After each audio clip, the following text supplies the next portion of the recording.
Alright guys, so what we're doing today is we're going to be replacing our upper trailing arm bushings, because I don't know if you can really see.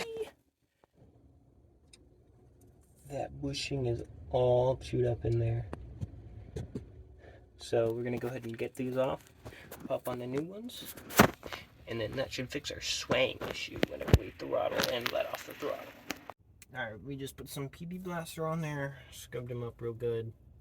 Now we're going to go ahead and put a socket on that side and impact on that side. Alright, so after a lot of fighting, that is undone, so I'm trying to fight this thing so I can pull it straight out. I literally just had to twist it and it came out. So it was hitting the suspension, so I couldn't put my ratchet on there. So I just used my fingers because it's actually a very clean bolt, and this is more than likely original. So we got 3 more. So as it turns out, see these 2 bolts that holds onto the mount, because the bolt there hits the mount for the sway bar link, and that bolt goes all the way through the frame, right there and there. So what I'm gonna do is I'm going to put some PB Blaster on that, scrub it, and then I'm gonna take out just this first one, so the front of the mount will kind of swing down. Therefore I can take this off. And we're actually going to take and put new bushings in this side before we move to the other side. Alright, so we got the nut off. It should just be as easy as pulling it through. I'm probably actually going to go ahead and loosen up that one on that side, just so we can kind of rock this down with ease.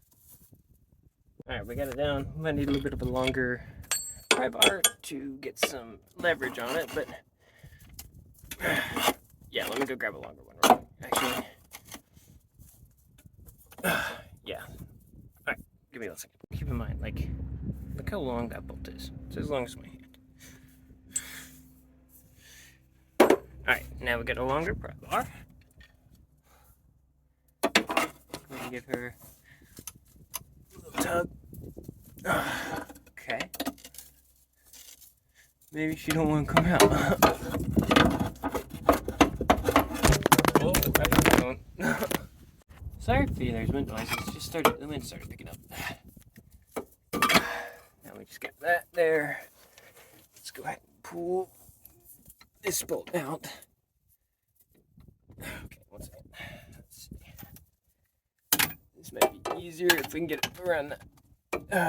Let's see. Let's find an angle.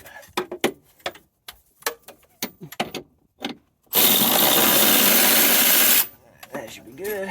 Didn't seem like it had any traction in there. Pull that bolt out and pull our trailing arm out. I don't know how much of that I actually caught because I wasn't watching the phone. But holy cow, look at that bushing.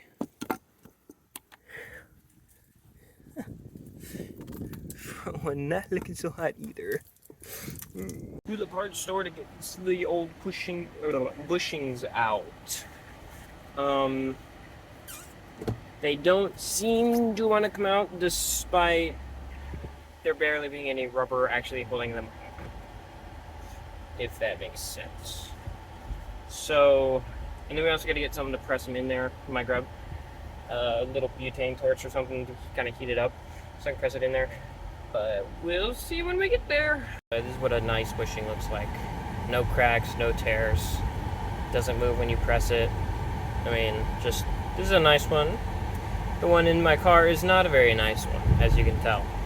So this is what I ended up with. I was there for quite a while. I got a propane torch. I got a clamp.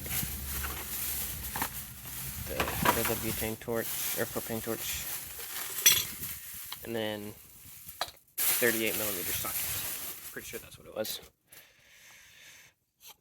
Nope. 2 3/8, which is the perfect fit for that to just, well, slip right inside of. What's going on is we get the socket on this side and we're trying to push the bushing through it, but it's not quite working. It's just pushing that little center piece all the way through. So that is what I got the butane torch for. I keep saying butane, but it is in fact a propane torch, not butane.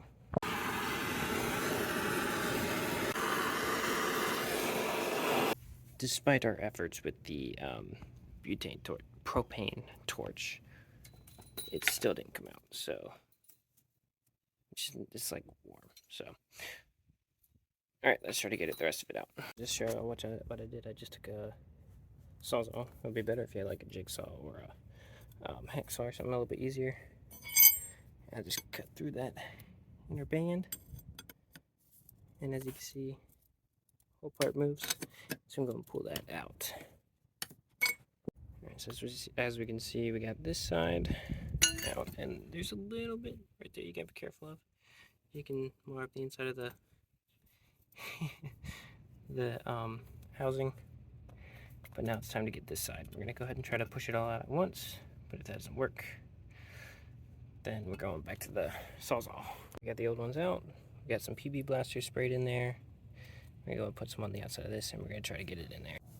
All right, so we're getting it in there. It's very tight, being, you know, and all right, it is now nighttime. It is almost 9 o'clock right now. And so I forgot to show y'all.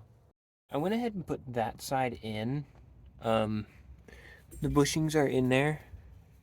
See how much more taut it is.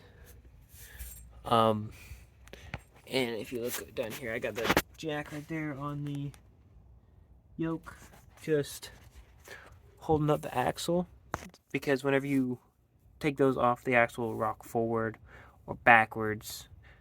And if you're on a slope with your car facing down it, I'm on a very slight slope, and so it rocks forward. Therefore, I can just put that under there and, you know, lift it up.